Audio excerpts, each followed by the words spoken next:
Well, also in Parliament this week, an inquiry was set up to see whether the coroner should be able to investigate stillbirths. As Patrick Emmett reports, it follows a long campaign by women for a change in the law. My wound will always be a little bit open because I've never had anyone come in and say, this is what happened to your daughter. You know, and I still replay those events every night. Earlier this year, Myf Maywald appeared on State Line and opened her heart about an issue that many mothers struggle to talk about, the loss of a baby.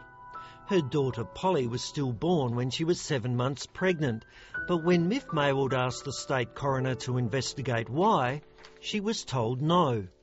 At first I was quite just shocked. I just didn't really understand.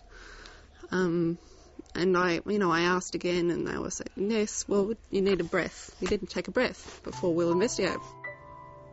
Under common law, a baby is not considered a person until it's completely removed from its mother's body and shown to be alive.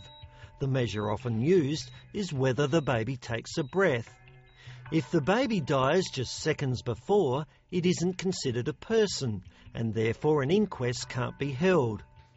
Myf Maywald began a campaign to change that law. She organised a petition and wrote to MPs. One who responded was Ian Evans. There are hundreds, if not thousands, of families each year that have this tragic loss. The question comes, should the coroner look at the issue? And I think that question deserves an answer. This week he succeeded in getting Parliament's Legislative Review Committee to look at the law and see if it should be changed. What do you hope will come out of it? Well, look, I'm in the unusual position of having lobbied for the inquiry and won the inquiry, not actually having a fixed view on what the outcome should be. I just took the view that I wanted to get better informed about the topic. The inquiry is the appropriate way to go, and I'm really pleased the Parliament have opened that door now to at least have a look at the question. And then because it was in the news... The woman who began the campaign is also happy with the news.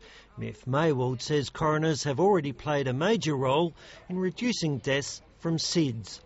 I'm pleased. I'm particularly excited about the potential of a baby like mine getting the investigation that they probably should, and maybe babies being saved in the future. The inquiry will begin next year, but the campaign doesn't stop there. Ian Evans is also supporting a push for a National Pregnancy and Infant Loss Remembrance Day. And I think when pregnancy loss happens, many women and men, and in fact extended families, often wonder whether in fact they have lost anything or anyone, because it can often be very silent, in particular early on in a pregnancy when people may not have even spoken about the pregnancy in the first place. Helen Abbott wants Australia to follow the lead of the United States and Canada, who already have the Day of Remembrance. She too lost a baby and has written a book to help families with their grief. She says there are around 500,000 miscarriages in Australia every year, and 1 in 48 babies are stillborn. And it's time that loss was recognised. To be able to put it on the map, so to speak, and make it an acceptable discussion topic would be just an amazing thing for people to have